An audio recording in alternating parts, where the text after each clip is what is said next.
Life has a funny way of mixing the sweet with the bitter. That's how I describe my current situation. I'm Hannah, 27 years old, and newly married to Ethan, the kind of man who makes every day brighter. We live in a small, charming house left to me by my grandfather. It's our little haven, filled with love and dreams of a future family. Ethan and I are saving up, hoping to buy a bigger house someday. But for now, this place is our world. It's quaint, filled with memories of my childhood and our life together. Then, there's Ethan's family. His parents, Robert and Linda, are decent folks. Robert's a bit stern, always emphasizing hard work and responsibility. Linda, on the other hand, is a sweetheart, always trying to smooth things over whenever there's a disagreement. But the real challenge in the family dynamic is Chloe, Ethan's younger sister. She's 24 and living a life completely different from ours. She doesn't work, spending her days hanging out with friends and living at her own pace. Family dinners are often interesting, like this one Sunday when we were all gathered around the table at our house. Robert was in his usual form, lecturing Chloe about getting a job. "Chloe, you're 24. It's high time you started thinking about your future," Robert said sternly, barely looking up from his plate. Chloe just scoffed. "Oh, come on, Dad. I'm doing just fine. Why rush life?" It was the usual script. Linda, ever the mediator, jumped in to defend her. "Robert, leave her be. She's still figuring things out." Robert's disapproval was palpable, but he let the topic drop. This was a recurring theme, Robert trying to push Chloe towards independence and Linda cushioning her fall every time. It's a tightrope walk in their household. Chloe's relationship with work, or the lack thereof, wasn't just a dinner table topic. It was a family concern. And yet, there was this unspoken rule not to push too hard and not to upset the delicate balance. Ethan and I try to stay out of it. We've got our own plans, our own future to build. But sometimes, family issues have a way of spilling over, don't they? After that Sunday dinner, things started to change, slowly at first, then all at once. Chloe began dropping by our house more often. Initially, it was just an odd visit here and there, but soon it became a regular thing. Almost every other day, she'd show up, sometimes even when Ethan and I weren't home. I remember one afternoon, I was in the middle of baking when I heard the front door open. In walked Chloe, as if she owned the place. "Hey, Hannah," she greeted cheerfully, sauntering into the kitchen. "Smells good in here. What are you making?" I forced a smile. "Just some banana bread, for dessert tonight." Chloe didn't seem to get the hint. She plopped down at the kitchen table, watching me. "Cool, I'll stick around for a bit if that's okay." It wasn't, not really, but what was I supposed to say? "Sure, Chloe, make yourself at home." The visits became more intrusive. Chloe would help herself to food in the fridge, lounge on the sofa for hours, and sometimes even borrow my clothes without asking. I tried to brush it off, telling myself she was just being friendly in her own way. But one day, I reached my limit. I walked into the living room to find Chloe sprawled on the couch, flipping through one of our wedding albums. "Chloe, I couldn't hide my irritation. That's private. Can't you ask before going through our things?" She looked up, seemingly unfazed. "Oh, relax, Hannah. We're practically sisters. What's mine is yours, and what's yours is mine, right?" I sighed, trying to keep my composure. "That's not really how it works, Chloe. There should be some boundaries, She just shrugged and went back to the album. I felt this wave of frustration, but I swallowed it down. No use arguing. Ethan noticed the tension too. One evening after Chloe had left, he found me sitting on the couch, lost in thought. "What's up, Em?" he asked, sitting down beside me. I looked at him, the words spitting out. "It's Chloe." She's here all the time going through our stuff. It's like we don't have any privacy anymore. Ethan frowned. I know, I've noticed. Okay, I'll talk to her, Ethan promised. She probably doesn't realize she's overstepping. I nodded, but I wasn't sure if talking would help. Chloe had a way of brushing off any criticism, laughing it away like it was nothing. True to his word, Ethan spoke to her a few days later. I wasn't there for the conversation, but he told me about it afterward. He said he was gentle but firm, explaining that while she was always welcome, she needed to respect our space and privacy.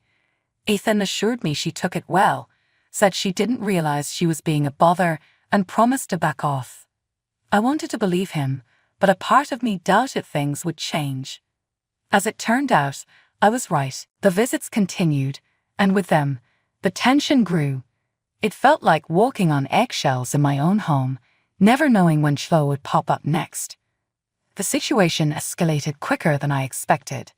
One Tuesday afternoon, I had the house to myself, so I thought. I was upstairs tidying up the guest room when I heard a noise from our bedroom. At first, I thought Ethan had come home early, but a peek down the hall confirmed my worst fear. It was Chloe. There she was, rummaging through my dresser. My heart pounded with a mix of anger and disbelief as I watched her casually pull out my clothes, examining them as if she were shopping. Chloe, what the heck are you doing? My voice echoed off the walls, louder than I intended. She jumped, clearly not expecting to get caught. Oh, Hannah, it's just you. I was looking for something to wear tonight. You won't mind, right? Of course, I minded. Chloe, this is not okay. You can't just go through my things like this. It's invasive and disrespectful. She rolled her eyes, which infuriated me even more. Calm down, Hannah. It's not a big deal. I just wanted to borrow a dress. I felt my patience snap. It is a big deal, Chloe. This is my home, my privacy. You can't just barge in and take whatever you like. Her attitude was dismissive, almost mocking. Geez, Hannah, you're acting like I'm a thief or something. I'm just borrowing. I was about to respond when my phone rang. It was Ethan. Taking a deep breath to calm my nerves, I answered, trying to sound normal. Hey, Ethan, what's up? Hey, just checking in. How's your day going? I glanced at Chloe, who stood there with a defiant look. Not great, actually. We need to talk when you get home. After hanging up, I turned back to Chloe. You need to leave now and don't take anything with you. She huffed, dropping the dress back into the drawer. Fine, whatever. You're making a big deal out of nothing. As she stumped out of the room, I felt a mix of relief and frustration. This was more than just borrowing a dress. It was a total disregard for boundaries, and I knew it couldn't go on. That evening, when Ethan came home, we had a long talk. I told him everything, not just about today, but how Chloe's behavior had affected me for weeks. Ethan looked troubled. I'm sorry, I thought talking to her would help, but I didn't realize how bad it was. We need to do something, Ethan. It's not just about the clothes or the food. It's about respect and privacy. She's crossing the line, and it's not fair to us. Ethan nodded, his expression serious. I'll talk to her again. I'll make it clear that she can't do this. If she doesn't listen, we'll have to limit her visits. Despite Ethan's efforts to set things straight with Chloe, our problems were far from over. In fact, they got worse. It started with small things. A missing pair of earrings, a scarf I couldn't find anywhere. At first, I thought I was just being forgetful, but then the evidence became too obvious to ignore. One evening, I was scrolling through social media when I saw a new post from Chloe. There she was, grinning at the camera, wearing my missing scarf. My heart sank. It wasn't just forgetfulness. Chloe was taking my things. Ethan, come look at this, I called out, holding up my phone. When he walked into the room, he leaned over, looking at the screen. Isn't that your scarf? He asked. Yes, it is, I said, a bitter taste in my mouth. She took it, Ethan. She's been taking my things. Ethan's face hardened. I'll talk to her. This is crossing the line. The next day, Ethan confronted Chloe. I wasn't there, but he told me about it later. He said he was direct, showed her the photo, and asked about the scarf. Chloe's response was as infuriating as it was predictable. That scarf. Oh, I must have grabbed it by mistake. I have one just like it. Ethan didn't buy it. Chloe, it's not just the scarf. Hannah's noticed other things missing too. This needs to stop. Chloe shrugged. All innocence. I don't know what she's talking about. I haven't taken anything. It was a stalemate. Ethan believed me, but Chloe was in complete denial. What could we do? We had no proof, just a strong suspicion. The situation put a strain on our home life. I felt violated, unsafe. Even my own home didn't feel like a sanctuary anymore.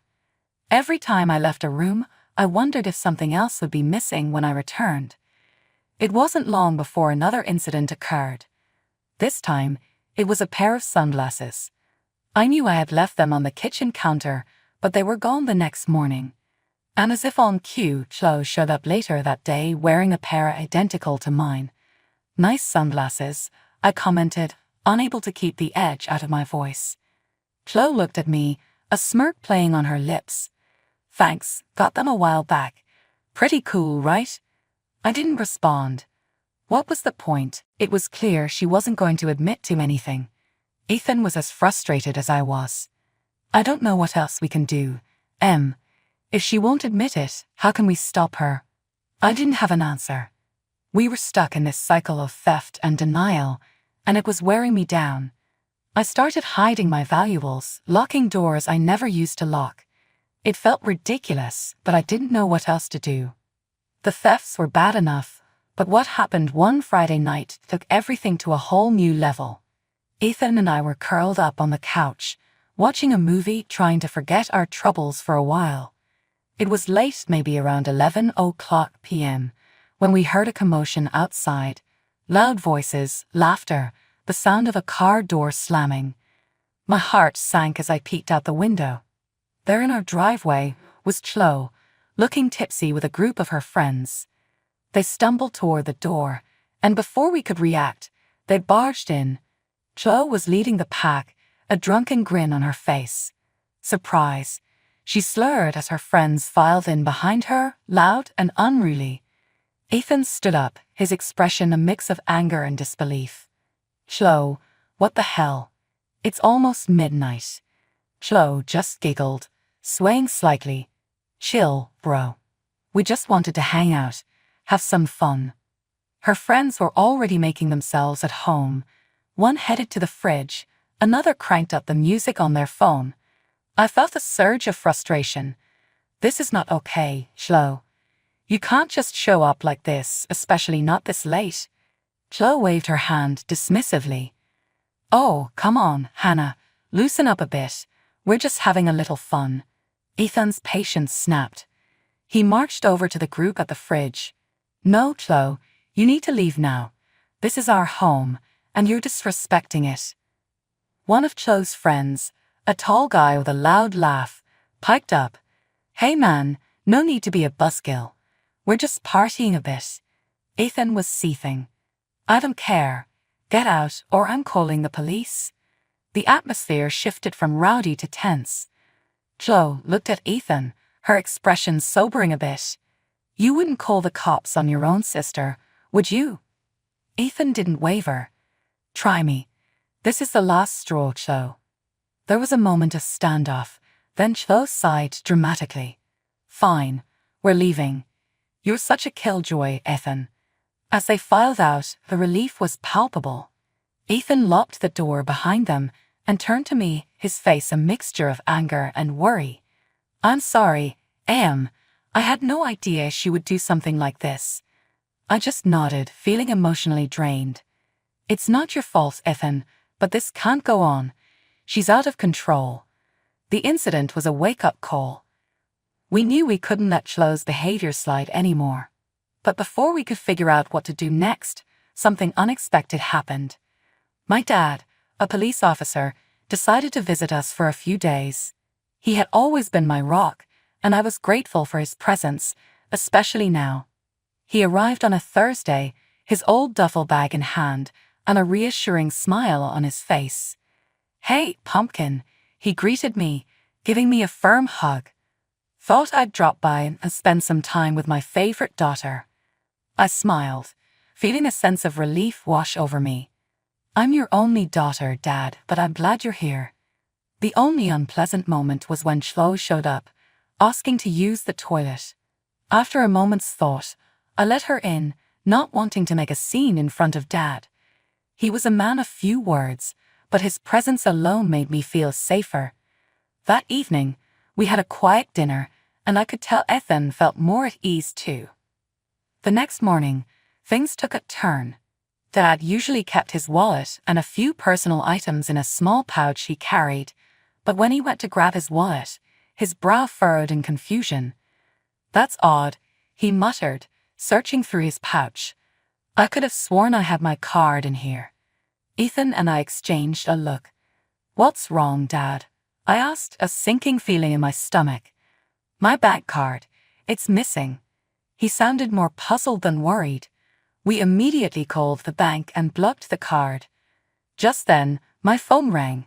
It was Chloe, her voice loud and slurred, with music and chatter in the background. "Hannah, why the hell did you block the card? I can't withdraw any money." My heart stopped. "What are you talking about, Chloe?" "The card, Hannah. The one I took from your room. I was using it to buy drinks, and now it's blocked." I felt a mix of anger and shock. "Chloe, that wasn't my card. It was my dad's. He's a police officer, for God's sake." There was a pause, then a nervous laugh from Chloe. "You're joking, right? That's not funny, Hannah." "Dad, she took your card," I said, turning to my father, who was now listening intently. "He took the phone from me." "Chloe, this is Officer Williams. You need to return my card immediately, or there will be consequences." There was a moment of silence, then the line went dead. Dad looked at us, his expression grave. "I'll have to report this. It's a serious matter." Ethan put his hand on my shoulder. "I'm so sorry, Dad. We had no idea she would do something like this." Dad just nodded, his face stern. "I'll handle it from here. Don't worry." The reality of the situation hit me hard. Chloe had stolen a police officer's card. This was no longer just a family issue. It was a legal one. I felt a mix of emotions: anger, disbelief, and worry. What would happen to Chloe now? This was a mess she had created, and now we were all caught in it. The situation escalated quickly after Chloe hung up the phone. Dad immediately got in touch with his colleagues at the station to report the stolen card. He was calm and professional, but I could tell he was upset. "I never thought I'd be filing a report against my own daughter-in-law's sister," he said, shaking his head. "But we need to follow procedure." Ethan and I sat in the living room, feeling a mix of anxiety and disbelief. It wasn't long before we heard a knock on the door. It was two police officers, Dad's colleagues, who had come to take a statement. As they were wrapping up, another call came in. It was Linda, Ethan's mom, her voice frantic. "Hannah, what's this I hear about Chloe and a stolen card? Tell me it's not true." Ethan took the phone, his voice strained. "Mom, it's true. Chloe took Dad's bank card and used it. The police are involved now." Linda sounded on the verge of tears. "But she's family. Can't you just let it go?" "She made a mistake," Ethan replied firmly. "Mom, it's out of our hands. Dad's a police officer. This is serious." The situation reached its peak later that evening at the police station. Ethan, Linda, Robert, Dad, and I were all there. Chloe was in one of the interview rooms, looking small and scared. Robert was the first to break the silence. "I can't believe she would do something like this. We've tried to raise her right." Linda was defensive. "She's just a child. She didn't mean any harm." Dad spoke up, his tone even but firm. Stealing is serious, especially from a law enforcement officer. It's not just a family matter anymore. We were waiting when Chloe came out, accompanied by an officer. Her usual bravado was gone. She looked at us, her eyes welling up with tears. "I'm sorry," she whispered. "I didn't think it would be a big deal." Dad stepped forward. "Chloe, you need to understand the gravity of what you've done. This isn't just a simple mistake." Linda rushed to Chloe, hugging her. "It's okay, baby. We'll sort this out." But Robert had had enough. "No, Linda. This is where we draw the line. She needs to learn." The officer cleared his throat. "We can proceed with charges, or if the cardholder wishes, he can decide not to press charges this time." Dad looked at me and Ethan, then at Chloe. "I won't press charges, but this is your last chance, Chloe. Any more trouble, and it's out of my hands." Chloe nodded, sniffling. "I promise. No more trouble." The incident with the stolen card wasn't just a passing storm in our lives. It left lasting changes in its wake. After Dad discovered the amount Chloe had spent with his card, Robert, Ethan's father, had no choice but to cover the expenses. It was a hefty sum, and the tension it caused within the family was palpable. We gathered at Robert and Linda's house for what was supposed to be a regular family dinner, but the atmosphere was anything but normal. Robert sat at the head of the table, his expression stern and resolute. "Chloe, I've paid back the money you took from Hannah's father," Robert began, his voice heavy with disappointment. "But I want you to understand this doesn't end here. You need to find a job and pay me back every penny." Chloe, who had been quiet until then, suddenly erupted. "Pay you back? That's ridiculous. I can't believe you're doing this to me." Robert was unyielding. "It's time you learn to take responsibility for your actions. I'm not giving you any more money." The declaration seemed to push Chloe over the edge. She stood up, knocking her chair back. "Fine. If that's how you want it, I'm leaving. I don't need any of you." The room fell silent as Chloe stormed out. Linda, tears streaming down her face, stood up to follow her daughter. "How could you, Robert? She's our daughter." Robert's response was firm yet tinged with sadness. "She needs to learn, Linda. We can't keep shielding her from the consequences of her actions." With a final sob, Linda left the room, leaving a heavy silence behind. In the months that followed, the family dynamic shifted dramatically. Linda and Chloe moved out, renting a small apartment. Robert, though heartbroken, stood by his decision, believing it was for the best. Ethan and I watched from the sidelines, hoping that Chloe would come to her senses. However, occasional glances at her social media profiles told a different story. Pictures of nights out, new clothes, and the same carefree attitude. It seemed Chloe hadn't learned much from the ordeal. As for Ethan and me, the whole experience brought us closer. We learned the importance of setting boundaries and the value of standing up for what's right, even when it's tough. Our home became our sanctuary once again, a place of peace and respect. Looking back, I realized that every family faces its trials. Ours was a difficult one, filled with tough love and hard decisions. But through it all, we learned valuable lessons about responsibility, respect, and the sometimes painful process of growing up.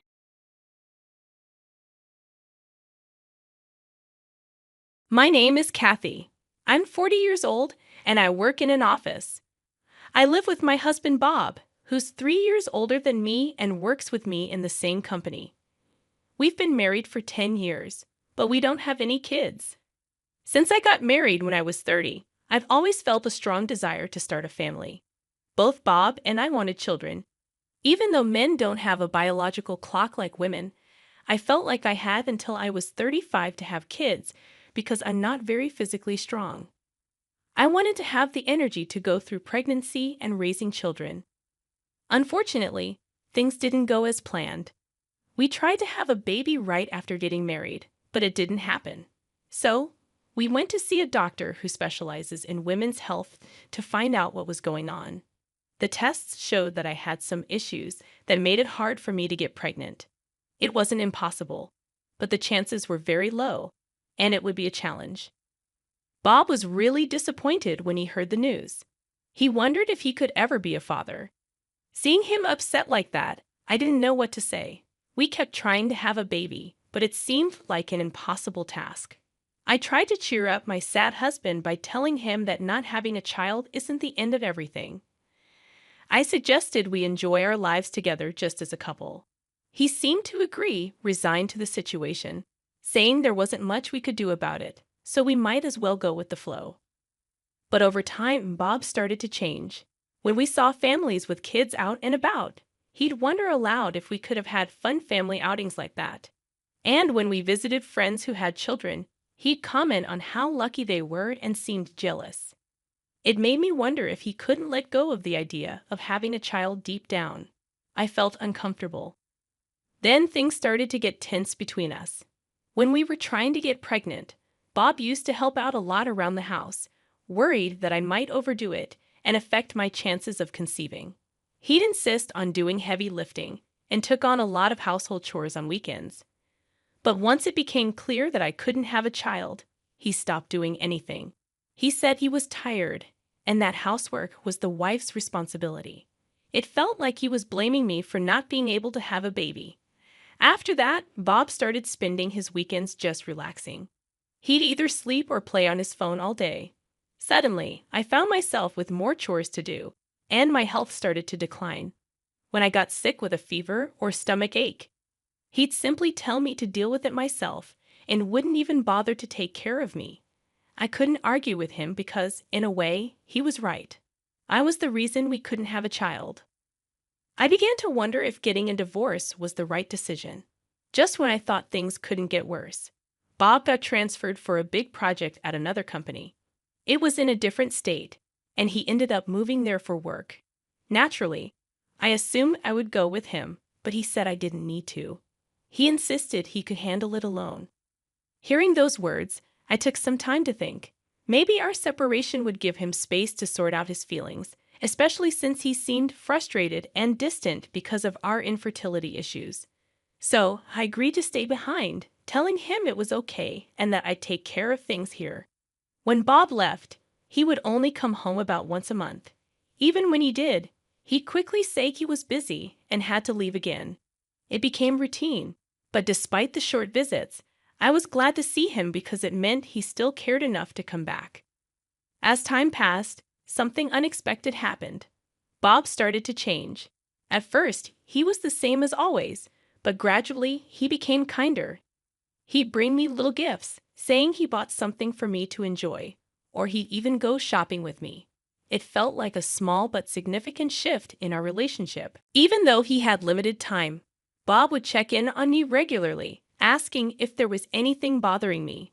I thought he had returned to being his kind self. Initially, his work assignment was supposed to last for 1 year, but it ended up lasting 2 years due to project delays.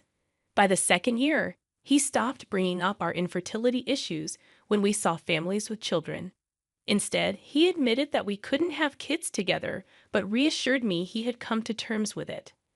I felt relieved knowing he had accepted our situation. 2 years later, Bob completed his assignment and returned home. I welcomed him back, feeling relieved that we could finally be together again. We resumed living together peacefully, but that tranquility didn't last long. Shortly after his return, he dropped a bombshell on me. He mentioned a young girl in his family who had a baby before getting married. She couldn't raise the child alone because she was too young. Bob suggested that we adopt the child and raise it as our own. I was completely taken aback by this sudden proposal.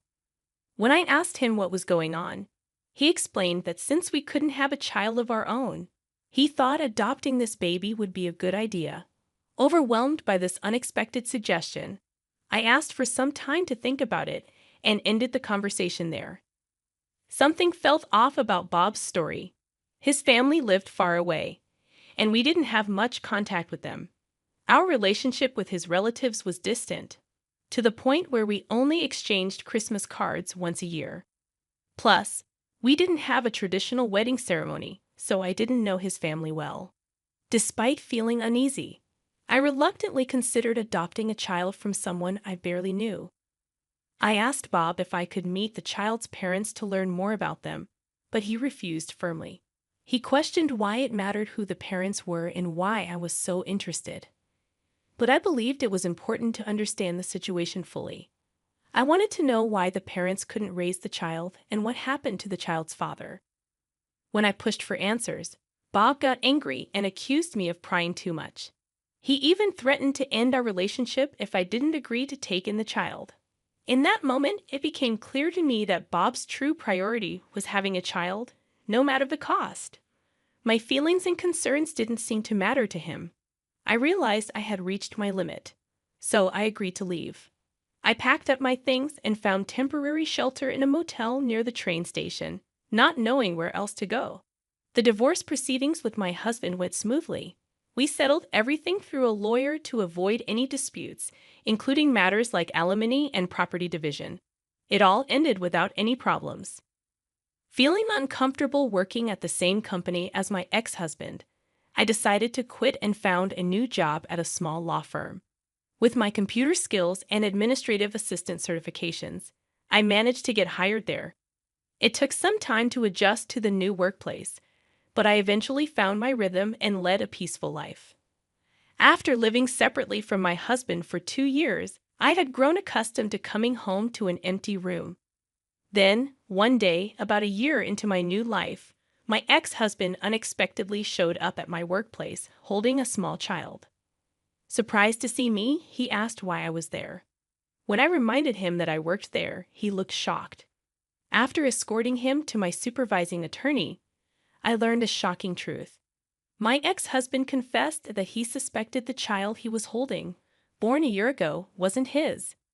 He wanted to dispute the paternity, but legally he could only do so within a year of the child's birth. Even if a DNA test proved the child wasn't his, he would still have to pay child support. I recorded their conversation as a clerk and realized that he had cheated on me during our marriage and fathered a child. Judging by the child's age and the timing of his business trip, it was clear that the child was conceived around a year after he had been away on that trip. Suddenly, his unusually kind behavior towards me during that time made sense. Since then, I began to realize that my ex-husband might have been feeling guilty. It seemed like his current wife, who was younger and worked with us, was aware of our history. Whenever he spoke, he would steal glances at me with a pale face. It was understandable. After all, his ex-wife, whom he tried to leave with the child from his affair a year ago, was right there. Eventually, he agreed to take a DNA test and left with a somber expression. I confided in my lawyer, Mr. Williams, about the situation. When my ex-husband's visit came to light, Mr. Williams was surprised and informed me that I could claim alimony for infidelity within 2 years of discovery. I wasted no time and decided to claim alimony from both my ex-husband and his current wife, who was once his mistress. To ensure they couldn't evade it, I sent the claim to their homes, workplaces, and even his in-laws' place. Shortly after, I received a call from my ex-husband expressing disbelief about the claim. He argued that since we were already divorced, he shouldn't have to pay alimony. I calmly reminded him of the legal timeline, stating that I was well within my rights to claim alimony due to his infidelity, which had only come to light recently. Unexpectedly, a woman's voice I didn't recognize intervened, demanding that I withdraw the claim, claiming to be his wife. Surprised, I asked who I was speaking with, to which she confirmed she was his current wife. She admitted that she knew he had lied about being single when they started dating but didn't care about it. The fact remains that you had an affair with my husband, and I'll be taking a neat $20,000 from each of you. Our child will need financial support as they grow, and that's non-negotiable. But we can't afford such a huge amount. $40,000 is too much, she protested. That's not my problem, I retorted. You both have jobs and decent incomes. Plus, sending the claim caused my husband to get demoted and me to lose hours, resulting in a pay cut. We simply can't afford it. Then ask your parents for help, I suggested. I won't back down on this.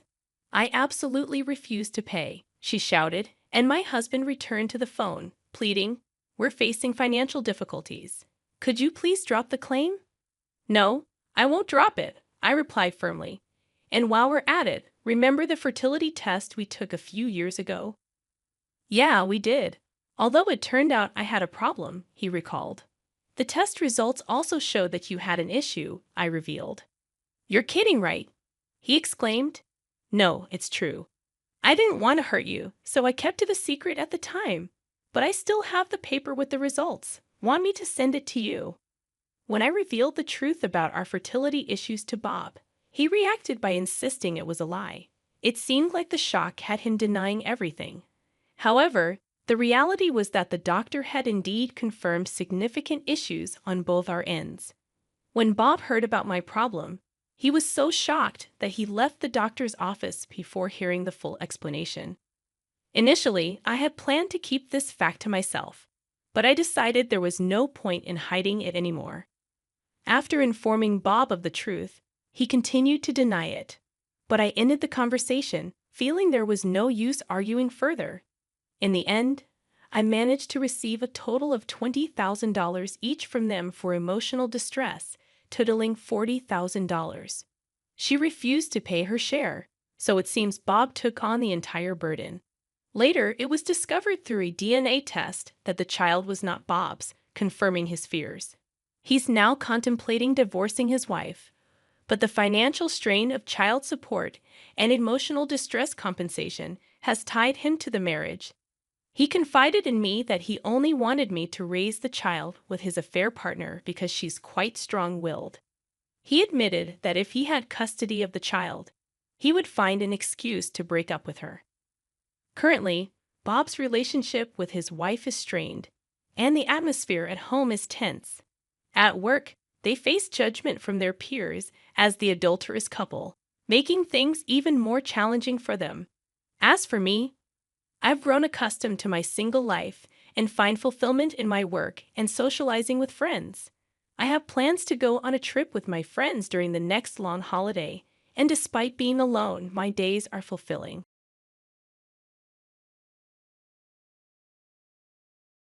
From now on, my husband started ignoring me as if I was invisible. He wouldn't respond to my greetings or say goodbye when he left for the day. Even at dinner, he barely acknowledged me. It felt like I wasn't even there. His mom, who we lived with, treated me the same way. Despite us all living together, they acted like I didn't exist. They didn't listen when I spoke. Instead, they would chat happily while I ate alone in the kitchen, feeling isolated and sad. Their laughter from the living room felt like they were making fun of me. It made me cry. After a year of feeling invisible, my husband finally spoke up. He reminded me of what he said a year ago, that if I had any problems, I could leave. But he laughed, saying as a homemaker, I didn't have any options. My name is Anna, and I'm 34 years old. I met my husband Jackson 3 years ago through a friend. I had been focused on my job since college, never really getting into serious relationships. But my friend thought Jackson and I might hit it off. Jackson was successful, working at a top company. Our backgrounds seemed different, but he showed interest in me. We started dating and soon talked about marriage. Both our families met, and despite my concerns about living with his mom, Jackson insisted we live together. Moving in with his mom meant quitting my job and adjusting to a long commute. Jackson promised to make me happy, so I trusted him and moved into his mom's place. His mother greeted me warmly, and Jackson seemed genuinely thankful that I agreed to live together. I felt optimistic about our future. After quitting my job, I focused on taking care of the house and getting to know our neighbors. Learning cooking tips from my mother-in-law and chatting about bargains at the supermarket with the neighbors was a pleasant change. One day, Jackson came home looking exhausted, which was unusual for him. Concerned, I asked if he had a tough day at work. He admitted he did and sighed heavily. Then he looked at me seriously and said he needed a favor. He felt embarrassed to ask, but he needed help with a new project he was leading. There was a lot of paperwork to sort out, and he asked if I could handle it. I reassured him, saying we were a team and that I'd do whatever I could to help. My response brought a slight smile to his face. He explained that he needed me to organize some online materials for him. It wasn't as serious as I expected, but I was happy to help. Adjusting to our new life together, I had been considering trying something new anyway. So, I started helping out with various tasks, like organizing paperwork, whenever I had some free time. It felt good to support my husband. I didn't mind lightening his workload. But after 2 months of doing this, I began to feel exhausted. Balancing his work and household chores was becoming too much for me. At first, it was simple internet research, but it gradually turned into creating presentation materials. Soon, I was handling all the presentation documents. It was overwhelming, and I didn't have much time left for housework. That's when I decided to talk to Jackson about taking a break from helping with his work. I explained that it was tough to manage both house chores and preparing presentation materials at the same time. I'd offered to stick to light research like before. As we were getting ready for bed one night, I turned to Jackson and mentioned it. He suddenly sat up looking surprised. His face hardened quickly. He didn't take it well. He responded with sarcasm, saying he had been depending on my help for the project. He dismissed my concerns, implying that as a homemaker, I wouldn't understand. I was shocked. Jackson, who was usually kind and cheerful, said hurtful things. I was speechless. He didn't listen to me and just went back to bed, ignoring my protests. Then he said he would treat me like I was invisible from now on. It felt like a slap in the face. I couldn't believe he would say something like that. I tried to argue back, but he ignored me and went back to sleep. Despite my efforts to wake him, Jackson had already fallen asleep. True to his word, he started ignoring me completely. He didn't respond to my greetings in the morning, or when I said goodbye as he left for work. Even at dinner time, he acted as if I wasn't there. His mom acted the same way, pretending I didn't exist, even though we shared the same space. It was painfully awkward, and no matter how much I tried to start a conversation, she wouldn't acknowledge me. Gradually, Jackson started having meals just with his mom, leaving me to eat alone in the kitchen. Their laughter from the living room felt like they were mocking me, and it made me feel so sad that I wanted to cry. I couldn't help but think that maybe some of this was my fault. If I had been better at managing the house chores and assisting Jackson, maybe things wouldn't have turned out like this. I hoped that Jackson was just angry and that things would get better with time. But I didn't have the courage to stand up for myself, so I just endured it. Days turned into weeks, and before I knew it, nearly a year had passed. Jackson and my mother-in-law continued to ignore me, even cutting off my allowance. I had to rely on my savings from before we were married just to get by. As I was bringing in laundry for all of us, I sighed, wondering why I had even gotten married. I thought about lunch and started heading downstairs from the second-floor balcony to the living room on the first floor. But then, I made a mistake.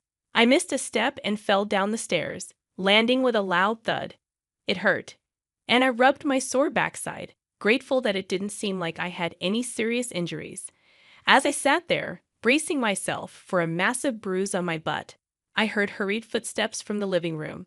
My mother-in-law rushed over, asking if I was okay, and if I had fallen down the stairs. She seemed genuinely concerned, which was surprising since we hadn't really talked in a long time. Overwhelmed by the sudden conversation, I blurted out that I hadn't heard her voice in so long.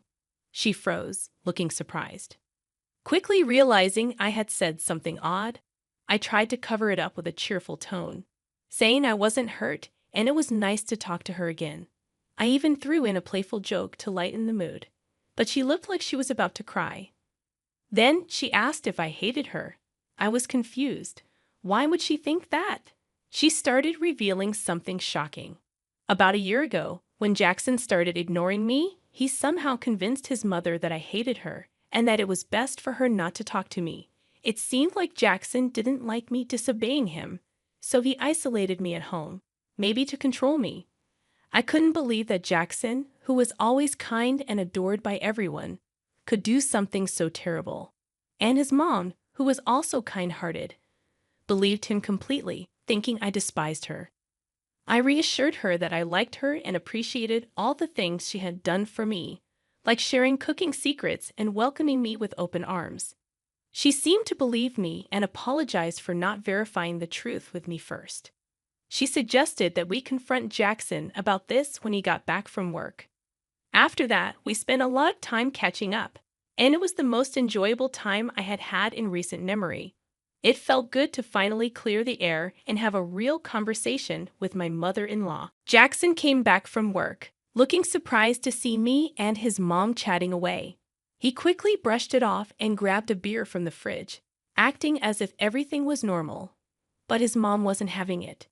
She calmly told him to sit down because they needed to talk. Without a word, he took a seat at the table. His mom didn't beat around the bush.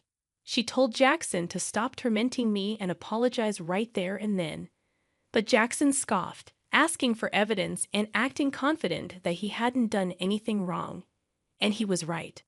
There was no hard evidence to prove his mistreatment of me. Both his mom and I were speechless. Then Jackson turned to me and asked if I really hated him that much, reminding me that he had suggested I leave a year ago, knowing I wouldn't have many options as a homemaker with no income. He was right. I wouldn't be able to support myself if I left, even though my parents couldn't take me in either. But I had enough. I couldn't stay with him any longer. I brushed off his mother's pleas for me to stay and started packing my things. I only took what I needed for the immediate future and thanked them before leaving. A week later, I was staying at a hotel near the train station, sorting out my future plans. Then Jackson called me, furious about a letter I supposedly sent to his workplace, accusing him of being a bully and a slacker. I played dumb, pretending I had no idea what he was talking about. But in reality, I had written that letter after leaving his mom's house. I embellished the truth, making him out to be much worse than he actually was, and now he was facing consequences at work because of it. He was furious, but I had no regrets. Jackson was long gone, likely shouting and with a demonic expression. If you claimed so, you must have proof, right? Go on, show me the evidence that I mailed the letter. I retorted with the exact words he had thrown at me just days ago. His fury peaked, and he started shrieking unintelligibly. There was no reasoning with him anymore, so I just ended the call, saying, "Well, I'll hang up then." The following day, I swung by my in-laws' house to discuss the future with Jackson. We hadn't scheduled anything, but since it was Sunday, he should be home. I let myself in using a spare key. I didn't see my mother-in-law's shoes, so she might be out shopping. Instead, I noticed unfamiliar high heels at the entrance. As I pondered if they could be hers, I heard noises coming from the master bedroom. I had an ominous feeling, so I dumped my bags in the hallway and started filming with my phone as I approached the bedroom. Amidst the clattering noise, I could hear the voices of a man and a woman. I braced myself and thrust open the bedroom door. There was Jackson, naked, and an unknown woman sprawled on the bed. The woman spotted me and let out a startled squeal. Then Jackson gasped, "Whoa, Anna." Oddly enough, I felt incredibly composed, so I decided to quietly keep the camera rolling. The woman, in a state of panic, quickly gathered the scattered clothes on the bed to cover herself. "Is she the wife? You're joking, right? You said you divorced her 6 months ago." "You said you were going to marry me," the woman exclaimed. "Not only was this guy tormenting me, but he was also cheating. He must have thought I was the perfect little housemaid." "No, it's not like that. It's not what it seems," Jackson muttered incoherently. Then the woman decided to get dressed and leave, declaring that they should break up. Silence engulfed the room. When I addressed Jackson, his shoulders twitched, and then he sprang out of bed, begging for my forgiveness. What a laughable sight. "I'll do anything, just please don't share that video." He seemed truly terrified. He must have been shocked by how well my strategy worked. "So you'll acknowledge your wrongdoings and agree to divorce me after all?" "I have evidence now," I proposed. He responded with a barely audible yes. Sometime later, Jackson and I officially got divorced. Of course, I received alimony, which he agreed to pay in one go. He was demoted after his superiors discovered he was shirking his work onto his colleagues. Moreover, his reputation at work plummeted due to rumors about him mistreating his wife and our divorce. Jackson, always a stickler for appearances, couldn't bear it and ended up quitting his job. Now, he seems to be living a hermit's life in his mother's house. His mom decided to continue living with him to make amends for the hassle he caused his wife, keeping tabs on his lifestyle and attempting to reshape his behavior. I do feel a bit sorry for him.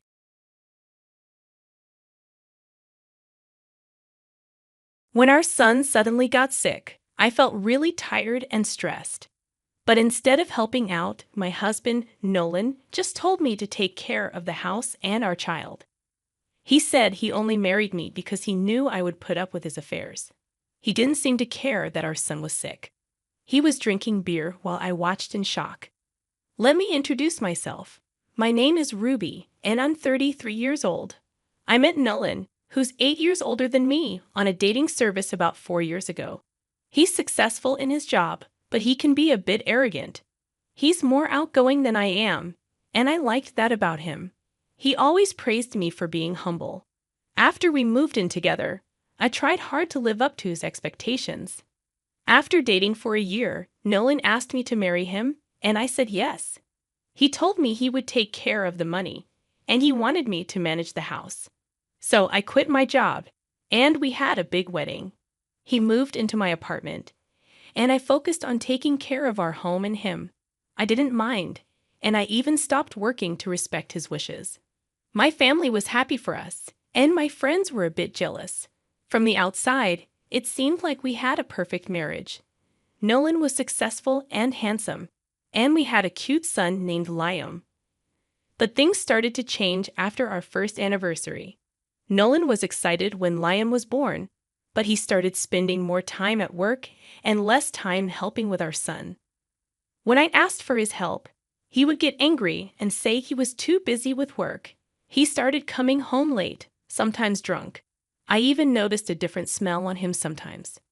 Taking care of our son became harder and harder for me, but Nolan still expected me to give him the same attention as before. One time, I fell asleep while taking care of Liam, and Nolan got mad at me for not doing my job. His words hurt me a lot. The next morning, I saw my husband off, feeling irritated. I continued with my usual routine, waiting for him to come back. But that evening, he came home early and brought up the topic of divorce. He said if I was unhappy, I should apologize sincerely and prove it. Thinking about Liam, I didn't want him to grow up without his dad, so I held back my tears and apologized. That evening, I cried more than I ever had before. Thinking about it later, the only comfort I had was seeing Liam sleeping peacefully. I tried harder to please my husband and take care of our son, but he still stayed out late. He would often remind me that if I wasn't happy, we could split up. I tried to adjust to this new situation, but the exhaustion from taking care of the house and dealing with our issues overwhelmed me. One day, I accidentally fell asleep next to Liam. I was woken up by his crying. Worried, I realized he had a fever, so I rushed him to the hospital. Luckily, it wasn't anything serious, but they suggested he stay overnight for observation. The nurse said I could go home to get some things while they watched over Liam. Reluctant to bother my husband at work, I finally called him, but he didn't answer. I left him a message, grabbed what I needed, and rushed back to the hospital. Liam stayed fussy all day, finally falling asleep around 11 p.m. They prepared a small bed for me, but I couldn't rest or even use the bathroom. As I sipped on some hot cocoa from a vending machine, my phone buzzed. It was my husband, asking where I was. His sharp tone made me nervous. I explained that I was at the hospital with Liam, but he seemed more concerned about his dinner. I tried to keep calm, reminding him that I had left a note and there was food in the fridge, but he was upset that I wasn't at home to make dinner for him, saying it wasn't right for a man to cook. He told me to come home instead of staying at the hospital. I could hear the sound of a beer can opening in the background while he talked. Despite his words, He didn't mind going to the kitchen for a drink. He didn't mention anything about our son, and he wasn't planning to come and get me either. Anger bubbled up inside me as I listened to him start his nightly drinking routine. You want me to leave our son, who's not even a year old, alone here? It's still a hospital, even if it's just for tests. Doesn't it bother you? My voice rose higher than I meant it to, and he sighed in annoyance. Really getting brave because I can't see you. Keep acting like this, and I'll file for divorce. How do you think you'll manage on your own in this economy, with your background and education? It's your job to take care of the home and our kid. This happened because you're slacking off. Not this again. I couldn't hold back anymore.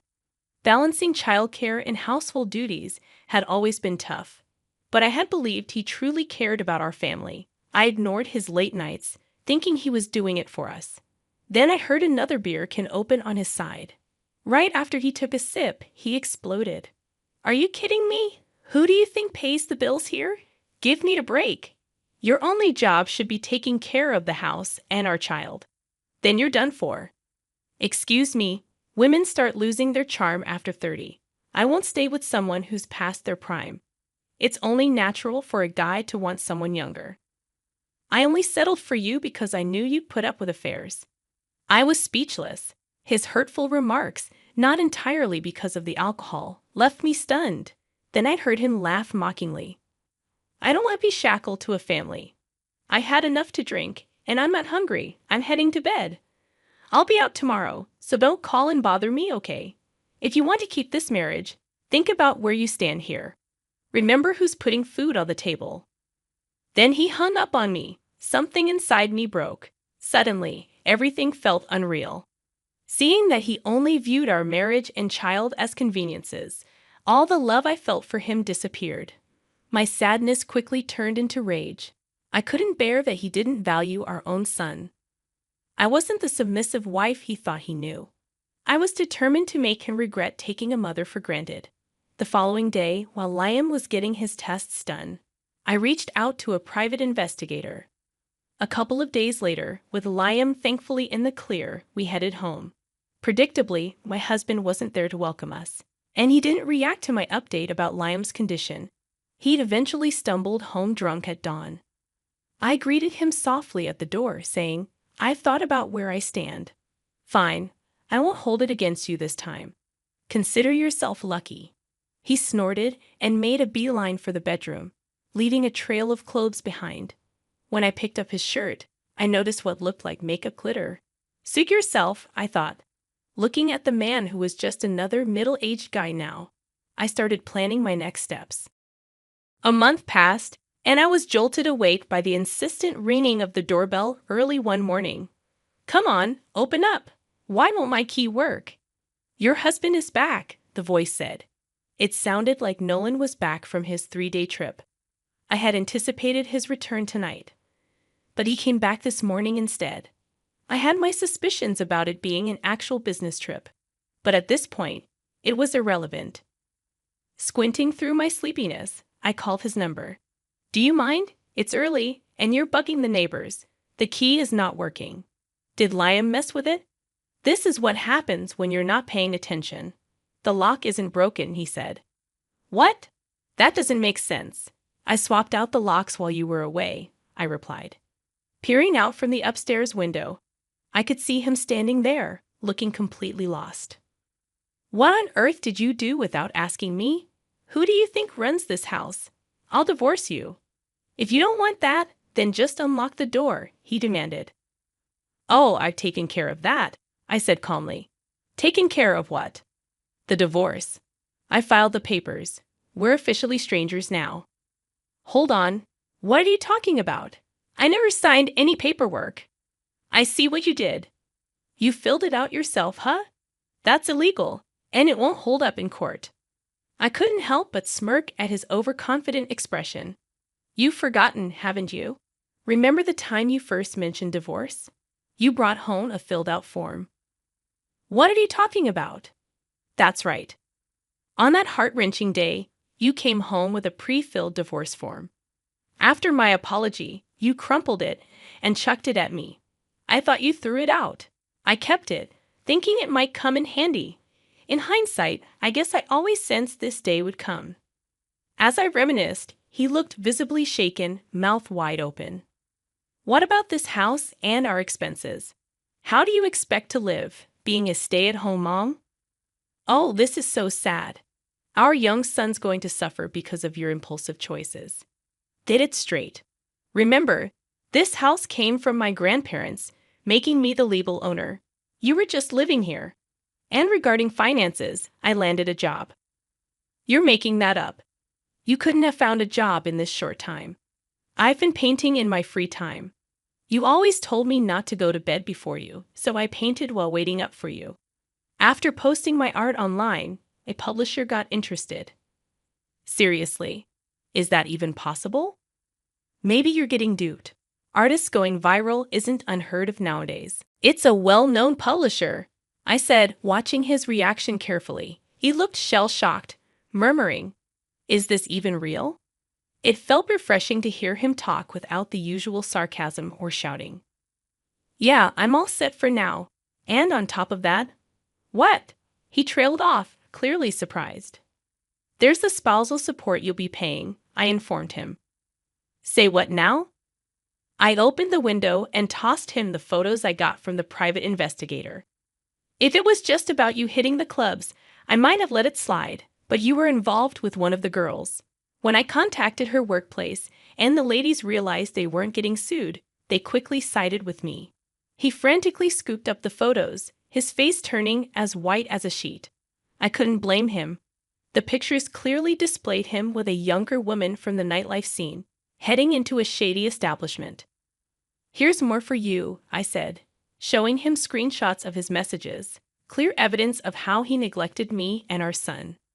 As morning broke and people began starting their day, it was evident that he didn't have much ground to stand on with those pictures and messages. I've been keeping tabs on all your actions and words. I'll hand all this over to my lawyer. You can keep those photos. I've got everything backed up, I declared. A PI? A lawyer? You think you're pulling this off with my money, he retorted. It's from my savings before our marriage. Not sure why you'd have a problem with that, I shot back. He stared at me, holding back his anger. Since our wedding, I've been saving money because he wanted me to be thrifty, so I rarely splurged on myself, leaving most of my savings untouched. Honestly, I was taken aback by how much I had stashed away. I shouldn't have taken action earlier. I'm upset with my past self for being so submissive. Perhaps concerned about nosy neighbors.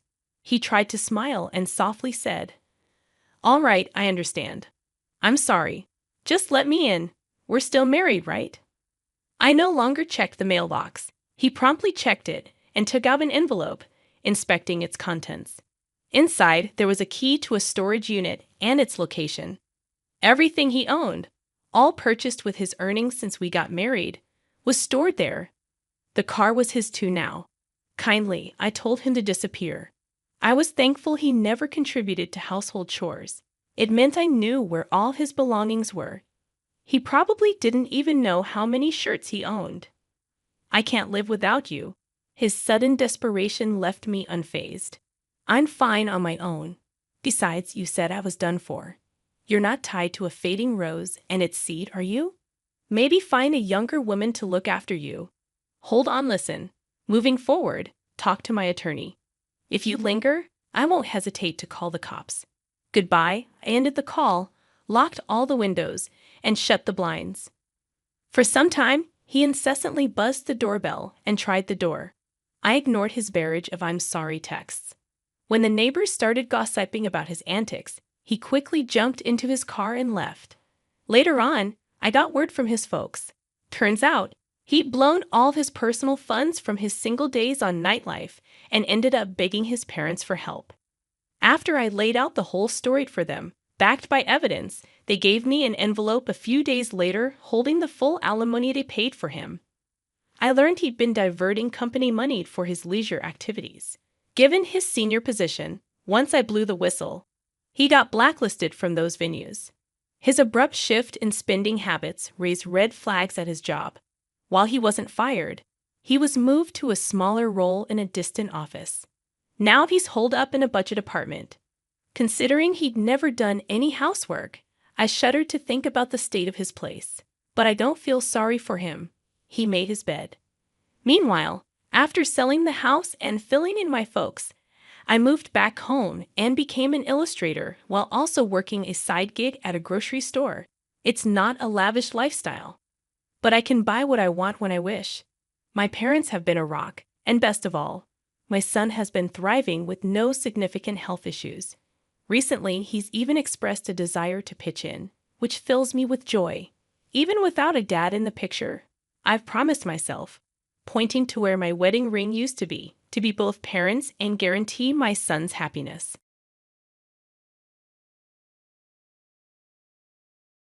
My son, who earns a lot of money, and you, who don't work, don't get along. My son and I want to live here now, so please leave right away. One day when my husband, who usually stays in his room, was out, the intercom at my house buzzed a lot. When I opened the door, my mother-in-law was there, looking excited. Surprised by her sudden visit, I asked, "Hello, mother-in-law, what brings you here at this time?" But before I could say anything else, she scolded me for not answering the intercom right away. She didn't believe I was working. She said I was just being lazy. I tried to explain, but she didn't listen. She thought it was unfair that I lived a comfortable life here without working while benefiting from my son's salary. She said my son, and she wanted to start a new life here without me, and she gave me divorce papers to sign. I was shocked, but I didn't show it. I calmly signed the papers. Inside, I felt relieved, but inwardly, I couldn't help but chuckle at how much she misunderstood. She didn't know anything about me. My name is Nancy, and I work from home as a freelance writer and editor. I used to work for a publishing company, so I've used that experience to keep a stable income. Even when I worked at the publishing company, it was normal to work late or on weekends, but the pay was good, and with salary bonuses and rewards from copyrights, I saved a lot. Despite the ups and downs of freelancing, I've been able to live comfortably. I met my husband, Dylan, while we both worked at the publishing company. He was an aspiring writer, and I supported his passion. Eventually, our appreciation for each other turned into love, and we got married. At first, our marriage was fulfilling. We supported each other's careers. After we got married, I switched to freelancing from home. Until then, I believed that both my husband and in-laws understood and appreciated my work and income. But over time, it seemed like they misunderstood my work more and more. My in-laws held traditional values from their generation. Working from home wasn't common for them, and they saw freelancing as unstable compared to my husband's regular job. So they didn't value my work as much. Additionally, Dylan began boasting to his parents about his success as a renowned writer. Because of this, my in-laws' cold attitude towards me intensified. Every time we met, they'd make sarcastic remarks like, "Oh, well, look, it's Nancy, who doesn't seem to work much. What brings you here today? Looking for a job recommendation?" I tried to reassure my mother-in-law about our financial situation, saying, "If you're concerned about our living expenses, I apologize, but I'm earning well, so there's no need to worry." But she responded sarcastically, implying that I should be more grateful to Dylan, because without him, I'd be in trouble. My mother-in-law had traditional values from her generation, where women typically managed the household while men worked outside. Seeing me work from home, she likely assumed I was avoiding housework. This story highlights the differences in generations and cultures, as well as the misunderstandings and challenges within a family. Mother-in-law, freelancing means that you can earn a good income even without going to an office and working from home. Nowadays, with technological advancements, we can work from anywhere, and my job falls into that category. However, my mother-in-law responded angrily, accusing me of talking back and calling me an unpleasant daughter-in-law. She insisted that it wasn't natural for a young woman to spend her days messing around with a computer at home. These kinds of conversations have been happening more often lately, and I was honestly getting tired of it. I bit back my retort, thinking, not this topic again. In reality, I was the main breadwinner and handled most of the housework. but I didn't say it out loud. At first, her complaints only came up when Dylan wasn't around. But recently, she'd been openly criticizing me, especially during family dinners at her house. It felt more like a session to criticize me than anything else. Despite being invited, only Dylan's portion of food would be on the table, and there was no seat for me, making it very uncomfortable. Moreover, I heard unpleasant comments from her and my father-in-law about me to other relatives. I was often surprised and hurt by their attitudes, but what irritated me more was Dylan's silence. They saw Dylan as a successful author and relied on him for money, often asking him to buy things. This was funded by the money I earned. Initially, it was a small amount, but lately we were spending almost $2,000 monthly for his parents. I decided to talk to Dylan about it. I told him I wanted him to stop giving my earnings to his parents without asking me first. But his response was colder than I expected. He said, "You're earning money while relaxing at home, right? It's easy money. So why not let my parents use a bit of it?" I was shocked by his words. It felt like the last straw. I felt betrayed, confused, and sad. Even though we faced challenges with his parents and our different backgrounds, I believed Dylan was on my side. That reassurance shattered with his words. Dylan, who I thought understood my feelings and efforts, ended up joining those who mocked me behind my back. I remembered our first date, when he passionately talked about his work, shared dreams, and values. I was drawn to his enthusiasm and sincerity, but lately he seemed to have forgotten his dreams and passion, spending his days aimlessly, often engrossed in games. This was completely different from the person he was when we first met. Games aren't inherently bad, but his obsession made him neglect his passion for writing, which saddened and angered me. I started questioning if I should continue my future with Dylan. If our relationship continued, what would become of my life? Even when I tried to imagine a future with him, I could only see a bleak future. So I decided to divorce him and secretly began looking for a new place to live. I searched online for apartments suitable for singles and visited a few properties for viewing. I focused on apartments with a quiet living environment and strong security. Finally, I decided on one property. One day, when Dylan, who usually played games in his room, was out, my mother-in-law visited. I was surprised by her sudden visit, so I opened the door without waiting. She sat on the living room sofa and bluntly said, "Nancy, you should leave this place." I was too shocked to respond. "What are you saying all of a sudden?" I asked. "Isn't it obvious? You're bad at housework, and even after Dylan became a popular author, you haven't changed. Above all, you can't even work properly," she said. "But I've told you many times that it's a misunderstanding, haven't I?" I tried to explain, but my mother-in-law interrupted me, smiling gently. "I plan to live here and support. Dylan taking care of him is much better than looking after that noisy old lady." "By noisy old lady, do you mean Dylan's grandmother?" "Yes, that woman who is technically my mother-in-law. Even though I've done so much for her, she always finds fault, shows no gratitude, and I'm fed up. If I live here, I can take care of Dylan, and he can focus on his work without any hindrance. Isn't that wonderful?" With that, she pulled out a piece of paper from the envelope she held. "So, would you please leave this house immediately?" As I listened to her words, I accepted the divorce papers she held out. They had been signed by Dylan. "Did Dylan really sign this?" I asked. "A little while ago, I suggested to Dylan that it might be better for both of you to get a divorce. It seems he was fed up with you too because he signed it without hesitation," she said with a playful tone. Everything that followed happened so quickly. I took my pre-packed bags and promptly decided to move to a new apartment. During the move, I also managed to file the divorce papers, and a new life began. My new life was smoother and more comfortable than I had expected. My small apartment had only essential furniture and appliances, and its simplicity seemed to boost my focus. I was free from complications, and each day was calm and peaceful. I'd wake up to natural light streaming in through the window and the sound of birds chirping in the distance. I could get up whenever I wanted, eat breakfast, and plan my day. When I started working, I get so engrossed that time would fly by. It felt heavenly not having to worry about the gaze and expectations of Dylan and my parents-in-law, and to be able to work at my own pace. One day, as I was engrossed in work at my desk, my smartphone vibrated. It was a call from Dylan. I hesitated but decided to answer. "Nancy, please come back right now," a desperate Dylan pleaded.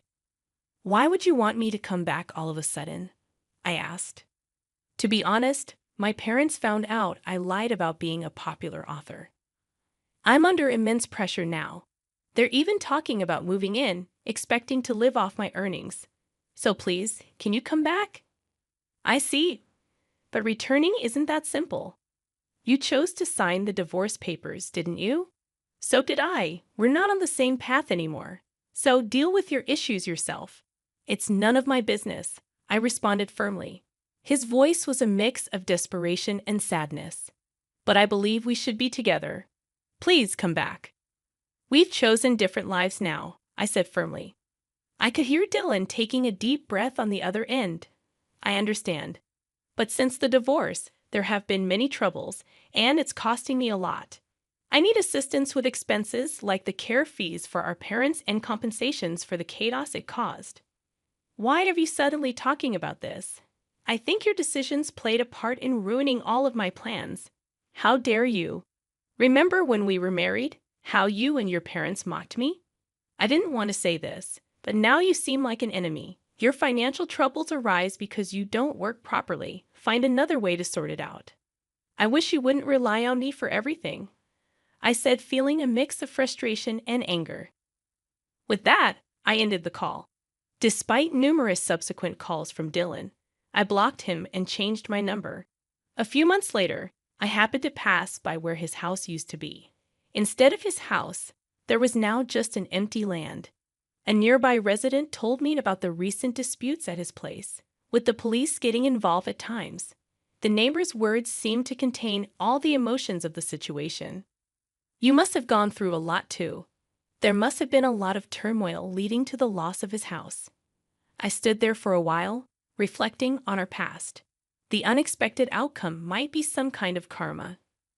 Dylan's little lie had such a significant impact, more unbelievable than any story he might have written. From then on, I pledged to myself to live honestly, expressing my feelings and thoughts without lies or pretense, no matter how challenging things get. I recognized the importance of conveying the truth and cherishing genuine feelings.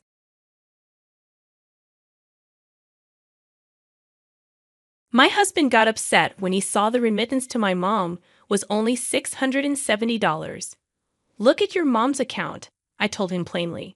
My name is Penelope. I'm 42, and I work part-time at a supermarket. I have 2 sons, Ethan in 8th grade and Leo in 6th grade.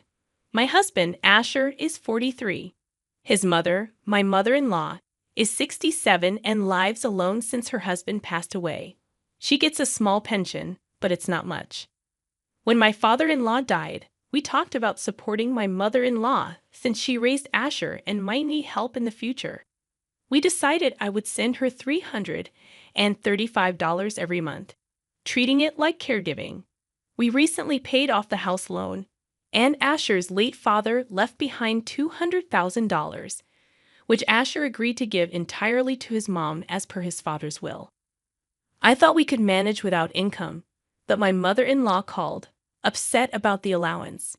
She couldn't save because she couldn't go to cheaper stores due to COVID. Asher suggested he could buy things for her on his way home from work, but she explained it wasn't just groceries. It was everyday items, so it's not just about buying food, huh? Okay, then I'll go to the specific store for everyday items as well, I said. My mother-in-law exclaimed, honestly, do I have to spell it out this much for you to understand? It's not just everyday items and groceries, is it? Things like hair dye to cover gray hair too, that as well. She shouted, basically saying, please don't make me explain everything. I'm saying that the allowance isn't enough. I'm sorry, Mother. My husband's body language seemed overly apologetic towards his mother over the phone. For now, I'll increase it to $670. he said without consulting me. Huh? $670 is quite a significant amount. I couldn't hide my surprise at the decision made without my consent. Speaking of $670, it's almost like taking all of my part-time job earnings. Plus, our older child will be taking entrance exams soon, and we can't skip on sending them to cram school. I asked the store manager to increase my part-time hours, but in doing so, it became challenging to manage the household. I explained to my husband, "Mom, you're never home at night," my younger child complained. "I'm sorry, sweetheart. Mom is working hard to earn money for us," I replied, feeling guilty that I couldn't even talk about a cool piggy bank my child made. I made a really cool piggy bank today and got praised for it. But I can't even talk about that now. My child banged on the table, upset. "I'm sorry, I'll buy the toy you wanted for your birthday, so I'll work hard for that," I reassured my child. At that moment, my husband walked by, saying, "Just be patient with the toy. Grandma is making even more sacrifices and going through tough times. Your mother isn't working for the sake of your toys, she's working for your grandmother." His words left me confused. Strangely, our younger child remained and patted my shoulder. "Mom, you're doing your best. I can't wait for the toy, so don't worry," my child comforted me. However, that wavering feeling was once again compounded by my mother-in-law. "Have you received the envelope?" she asked, her voice trembling. "Yes," I replied, sensing what she meant. Today, I received an envelope from her. When I opened it, it contained a copy of a bank statement. I immediately looked at the remaining balance. "Huh, $6? It's already less than $10, I said unintentionally. My mother-in-law seemed to understand that I had seen the contents of the envelope, and her voice quivered with tears. "And then, due to the price increases, I can't even pay the electricity and gas bills," she sobbed. But I tried to continue speaking while looking at the statement. Then enough. "All you do is talk about do this, do that, spouting off about useless things and dragging your feet. Last time, too, it was all about doing errands for household items and groceries, and they were useless solutions. That's why I called at this hour. You're there, aren't you, Asher? Take over for me," she said. From the phone conversation, my husband had already come close and said, "Mom, let me take over," as he took the receiver from me. Yeah. After this exchange, Asher said, "Huh, oh no," letting her use up the entire inheritance, letting the balance drop below $10. "I'm sorry. I think this is definitely a misfortune for my humble parents." Yeah, I understand. So, starting from next month, if I send $2,000 each month, will that be okay?" He blurted it out. $2,000? How on earth could the allowance amount be that much? I stood there in shock as I listened. After he hung up the phone, Asher exclaimed, "Why is the allowance for Mom only $670? I told you at least $670. I thought you had increased it," he shouted angrily. "But you see inside that envelope." I tried to make a counter-argument, but he interrupted me and continued, "I told you. I owe her for raising me. In the future, she'll probably become weaker. If you think of it as caregiving expenses, why is it that my mother is in such a heartbreaking situation?" He further escalated his outburst with a louder voice. I was at my limit too. Even the $335 allowance wasn't easy to manage. I thought it was an accomplishment to increase it to $670. I also increased my part-time hours to cope with the situation. I even learned how to cook more budget-friendly meals than before. I managed the household expenses with all of those efforts. But my efforts alone weren't enough, and there were sacrifices I made in return, like the time with my children. Yeah, on top of it all, an additional $2,000, and what's more, without even looking at how our allowances are being used in my mother-in-law's bank statement. She scolded me abruptly and decided on a $2,000 allowance without consulting me.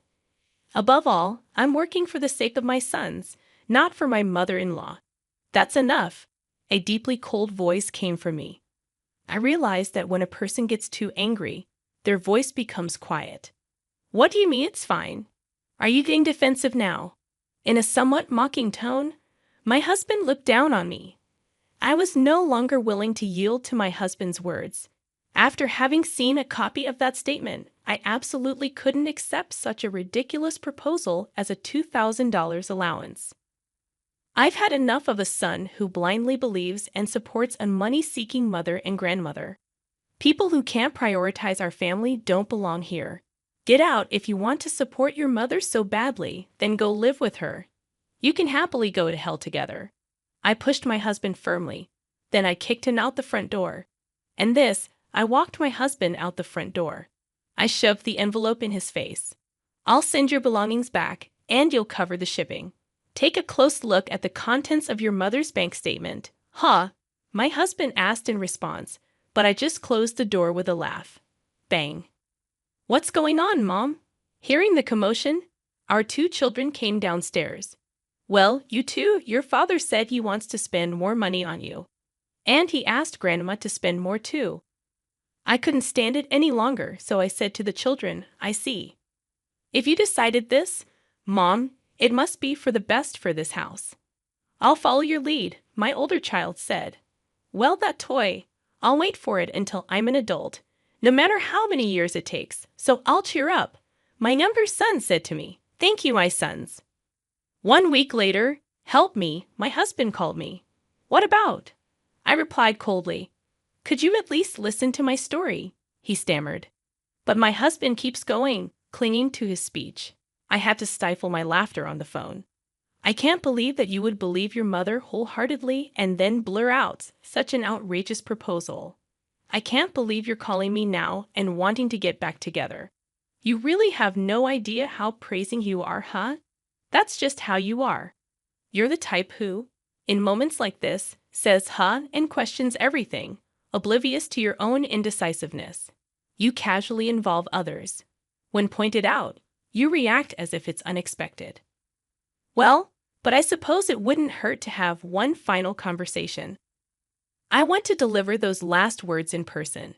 It's important for the children, and closure matters. I have agreed to meet with my husband in this house. Oh, and make sure to bring all of your mother's credit card statements. Okay, at that moment, my husband and mother-in-law arrived, their lives in disarray. I'm sure I thought this was going to be an absolute bust. If you just calmed down and looked at the statement, you'd have figured it out, I said. You insulted me outright and ended up believing your mother, didn't you? I responded nonchalantly. So, can you show me the statement? My husband put the statement out on the table with trembling hands, and while looking down at it, I asked, What have you learned? And then my mom, she used the money I sent her for electricity, gas, food. It wasn't just for living expenses, he said in a voice barely louder than a mosquito's buzz. It wasn't just for living expenses, was it? Actually, the other purpose was the main one, right? Please say it with your own mouth. She was a member of an escort club. I'll actually get my husband to say it, his withered confession accompanied by my mother-in-law's trembling lips. I was absolutely delighted, and I couldn't help but laugh. That's right. Your mother, whom you believed more than me, was a woman who spent money on male escorts while lying about not being able to pay the increased electricity and gas bills, and came begging to her own son. The statement showed the name of an escort club, Romeo, followed by high-end restaurants and bars. She was spending over $40,000 a month. After a good laugh, I took a sip of cold water to cool down my head and then continued speaking. Even when you're nearly 70 years old, how could you pick a young, handsome guy at an escort club and take him around to all the high-end restaurants? I don't know how she got that way, and how did she end up begging for money at her own son's house? I'm really curious if she ended up addicted or something like that. I scratched at the wound and pride of my mother-in-law. Unexpectedly, my husband spoke. He told me he feels love for the princess who gives him an allowance. He even gives me presents. This made me blow out the water I had been drinking to cool my head. I ended up giggling and laughing. The water had gone to waste. Referring to a 67-year-old as a princess is quite something, isn't it? Well, by uttering words, some people fall for it, like my mother-in-law becoming like a man's personal ATM.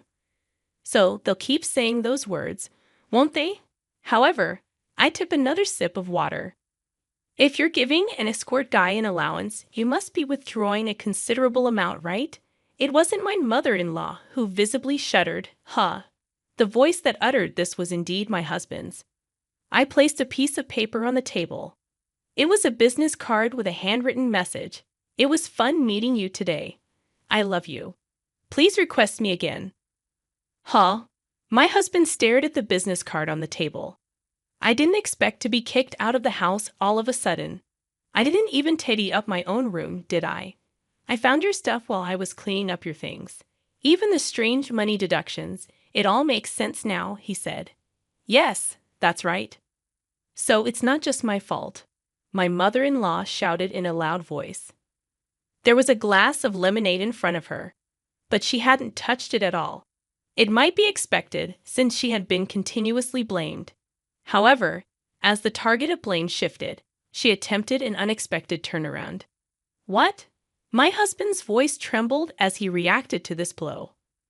But because I've been laughed at this much, am I the only one being ridiculous? Isn't that so unfair? No, just wait a minute. You're making me spend this much money, and now you're saying this. That's my line. Asking for money because your allowance isn't enough. I can't believe you're into escort girls too. Like parent, like child. Must be an annoying way to spend money. It's over now, isn't it? Both of you are done, I said. At my words, both my husband and mother-in-law had no words left. Enough is enough. I called the children on the second floor. Come down for a minute. The two children came down. We're parting ways because your dad and grandma have been spending too much money on themselves until now, I said. Your dad has been spending a lot of money on another woman, and your grandma has been spending a lot of money on a younger man. They want even more, I explained candidly. Hold on, don't say that in front of the kids. My husband tried to intervene. No, if we're using money like that, Mom will have no choice but to say something. I don't like you, Dad, trying to hide things, the older child continued. I mean, giving money to other people and then saying there's no money for toys. Don't mess around. I might be okay without toys, but my big brother probably has tutoring fees to pay, the younger one said. That's right, that's right. You see, I want to use the money for your future. Now say goodbye to people who spend their money on strangers, I said. On hearing my words, my older child said, it's goodbye for us too. And my younger child said, I'll learn to do without toys. It's despicable that he spent money on something other than you, Mom. In the end, it was only natural, but I cut ties with both my husband and my mother-in-law. I got a large amount of alimony because of the divorce due to my husband and mother-in-law's spending. On the other hand, my husband and mother-in-law, who had once indulged in frivolous spending, were a regrettable case, and I could anticipate the consequences. They continued to indulge until they hit rock bottom. As a result, it seems they accumulated debts to the extent that they had to let go of the house, even though they have to pay both alimony and child support. What on earth are they doing? Of course, I have no intention of making concessions. I expect them to pay in full. I continued to work part-time after that. We couldn't afford many luxuries, but somehow the three of us managed to lead a decent life. It's modest, but I want to do what I can for the children.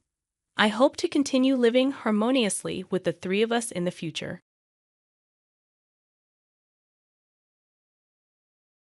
My name is Gloria, and ever since I was a kid, I'd always had a lot of energy. I never missed a day of school, from when I was little all the way through high school. Even after I turned 20 and started working, I managed to stay healthy without any major sicknesses until I turned 35. But when I hit 30, I noticed I wasn't as energetic as before. So I started exercising more and being careful about what I ate.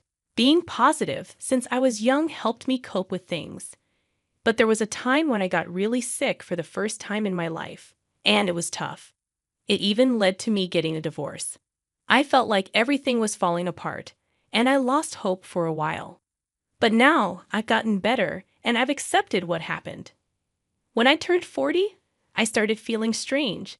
I'd get hot easily, feel out of breath even with small tasks, and get irritated over little things. At first, I thought it was just part of getting older, but it started affecting my life more. So I began to suspect something else might be wrong. Even though I was scared, my mother-in-law encouraged me to go to the hospital.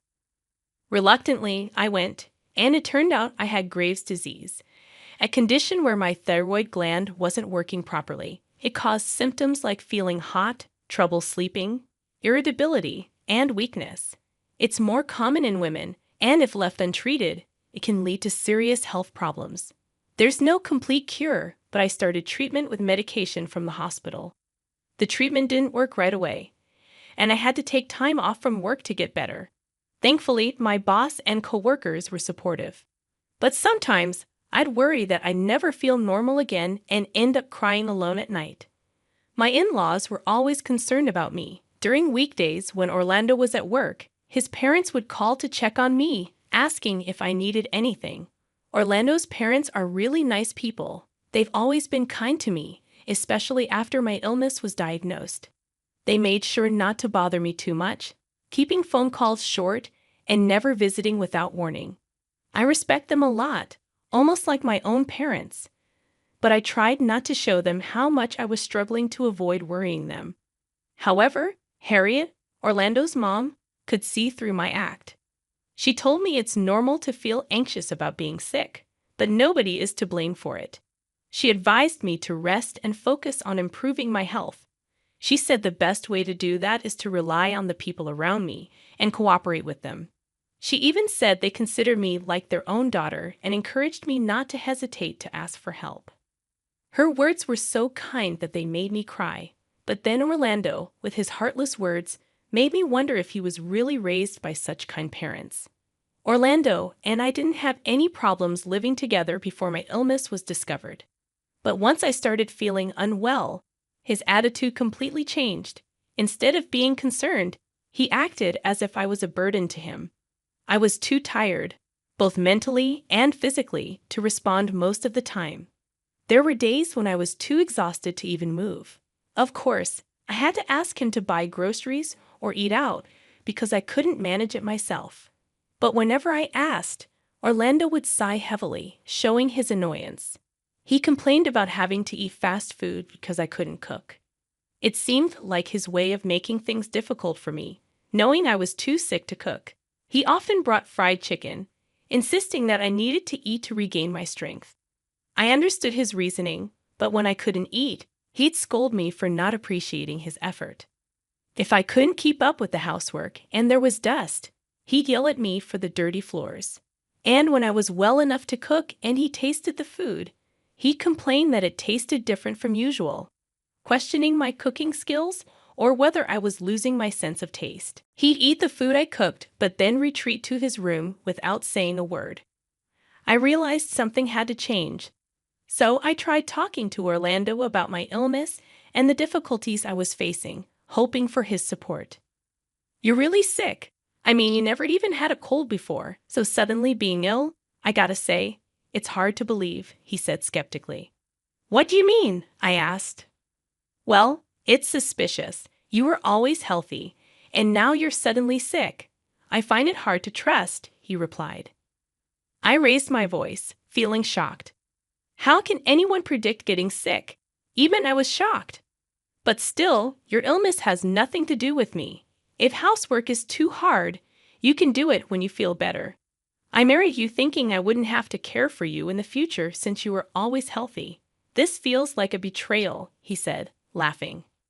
Hearing him laugh, any remaining affection I had for him vanished. Orlando was never good with housework and wasn't very cooperative, but he was serious about his job and took care of the kids, so we managed. But I never expected him to be so indifferent, almost like it was someone else's problem. His hurtful words left me speechless, and I ended the conversation there. Later, he realized his mistake and apologized, but I ignored him. Our relationship completely broke down from that conversation. Determined not to rely on such a man, I pushed through the pain to do the housework. After finishing, I'd lock myself in the bedroom, avoiding Orlando as much as possible. At first, he tried to please me with flowers and cakes, but when he realized my feelings wouldn't change, he stopped trying.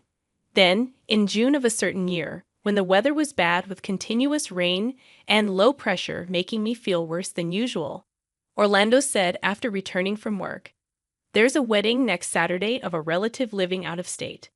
My parents and I are planning to go, but with your condition and their long travel, you don't have to. It's an overnight trip, so we'll be back Sunday evening."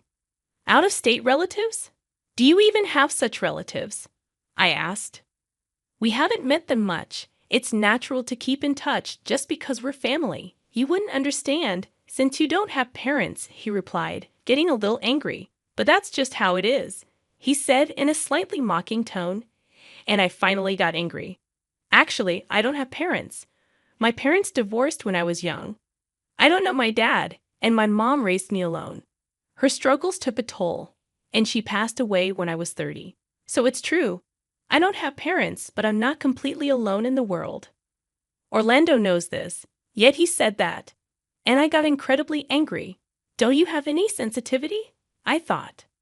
Orlando seemed taken aback by my fury. He tried to pass it off as a joke, but I yelled, "There are things you just don't joke about."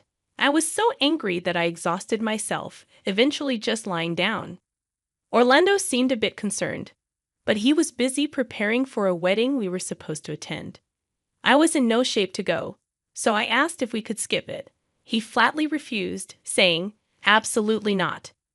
When I asked why, he said, "I don't know the couple well, but their parents have been a big help to my family for years. My dad told me they helped us financially in the past. We can't miss their child's wedding. I'm sorry, but I have to prioritize this." He said it lightly, so he clearly didn't feel bad. In the end, Orlando left me behind with a suitcase and hat. He even warned me not to contact him during the wedding, saying it would be rude. "If something happens, just call an ambulance or something," he said. This guy's hopeless, I thought. When he returns, we'll need to have a serious talk. I watched him leave without a word, thinking this would be the last time. But surprisingly, I felt lighter with Orlando gone. I even cracked a smile. Now, with a whole day to myself, what should I do? I decided to relax for a few hours since I had no plans. Just as I was dozing off, the doorbell rang suddenly. It was around noon. I checked the monitor, and to my surprise, Harriet, who shouldn't have been here, was standing there. I panicked and rushed to the door. Harriet looked worried and asked, "Are you okay?" I was so shocked that I could only utter a confused "huh." Harriet said she heard I was unwell from who, I asked. "Orlando," she replied. Then I asked her about the wedding, to which Harriet responded, "What wedding?" We stared at each other in silence, then decided to talk inside over tea. I asked her what brings her here today. She said she recently bought a shelf, but Palmer hurt his back. She called Orlando to help assemble it, but he said he was busy this Saturday and suggested next week. When I asked Harriet why she came, she told me Orlando said he was going out of state for a friend's funeral. I asked about me, and he said I was unwell and bedridden. I offered to take care of me or check on me, but he said it might make me feel worse, so it's best to leave me alone. Harriet was worried about leaving someone so sick alone, especially when Orlando said I was in bad shape. I was stunned by this completely different story. With trembling lips, I told her the reason Orlando gave me for leaving. Harriet was equally shocked, saying she had no idea. After a silent pause, I resignedly said, "Maybe he's with another woman." Harriet's demeanor changed drastically. Hearing her calmly say, "That bastard won't get away with this," was terrifying. After an infuriated Harriet asked if I could come to the house now, I was taken to the in-law house where Palmer, who was house-sitting, was. Palmer, understanding the situation, also got furious. He tried calling Orlando, but as expected, couldn't reach him. Palmer started getting annoyed and declared, "I'm going to where he is right now." Of course, I stopped him, and after several attempts, finally got through to Orlando. I had put the call on speakerphone, and Orlando, in a deliberately soft voice, said, "I'm in the middle of a funeral right now. I'll call you back later." Palmer immediately retorted, "What do you mean forgetting us at the wedding?" Orlando responded foolishly, "What, huh?" in a rather loud voice. Hearing this, Palmer said, "You're speaking so loudly at a funeral." "Well, I guess it's not a funeral. That's why you can talk like that calmly." But Orlando sounded shaken over the phone. Pressing Orlando further, Palmer said, "You told Gloria it was a wedding, right? But it's strange. I don't remember ever borrowing money from relatives." Orlando's excuses were all over the place, suggesting a misunderstanding, or that he intended to go to the wedding, but prioritized a coinciding funeral instead. Palmer, tired of Orlando's excuses, exclaimed, "Enough already. I know all about your lies. There's no point talking over the phone. Just come back now. I'll listen to your excuses here, but I'm not forgiving you." I, too, was a bit scared listening to Palmer's rage. Orlando seemed to feel the same, but said he couldn't come back right away. When he mentioned bringing me home, I interjected, "I'm right here, though." He exclaimed in surprise, "Huh?" As he kept making nonsensical excuses, I said, "Like Palmer said, there's nothing we can do over the phone. Come back now. There's no point talking about it here." Without listening to any more of Orlando's excuses, I hung up the phone. After that incident, I thought about going back home, but my in-laws were worried about leaving me alone. So I decided to stay at their place during that time. Harriet asked me what I was planning to do about Orlando. I told her that I was definitely getting a divorce. It's just not working out anymore. Then, the next day, even though Orlando said he would be back by evening, he returned around 10 in the morning, looking incredibly awkward, and meeting with all four of us started immediately, and as expected, Orlando had gone on a cheating trip. He was with a woman in her 20s whom he had picked up at a bar. They hit it off after some light flirting and ended up having a relationship. This trip was apparently planned at her request. After hearing this, I asked him why he lied about something that involved his parents. He said he thought it would be troublesome if his affair was discovered while he was away, especially to his parents. Palmer, my father-in-law, was furious. He scolded Orlando, saying, "You stupid son," not just because Orlando betrayed his wife, but also because he used the excuse of someone's death and his parents for his infidelity. Orlando, who's always been unable to go against his parents, especially Palmer, kept apologizing. But Palmer told him he was apologizing to the wrong person. Orlando then hurriedly apologized to me, but such a cheap apology was not enough for forgiveness. When I said we were getting a divorce, Orlando begged me not to, promising to change his ways. However, I told him, "The way you treated and spoke to me when you learned about my illness was bad enough. But to think you would also cheat, I cannot forgive a man like that. Even if we tried to rebuild our relationship now, you might do the same or worse if you got sick. I don't want to become such a terrible person, so let's get divorced." He kept apologizing, ignoring what I said. I told him it's unforgivable, but he continued to apologize. So I got fed up. And eventually, Palmer kicked him out. After that, with the help of my parents-in-law, we started divorce proceedings with a lawyer.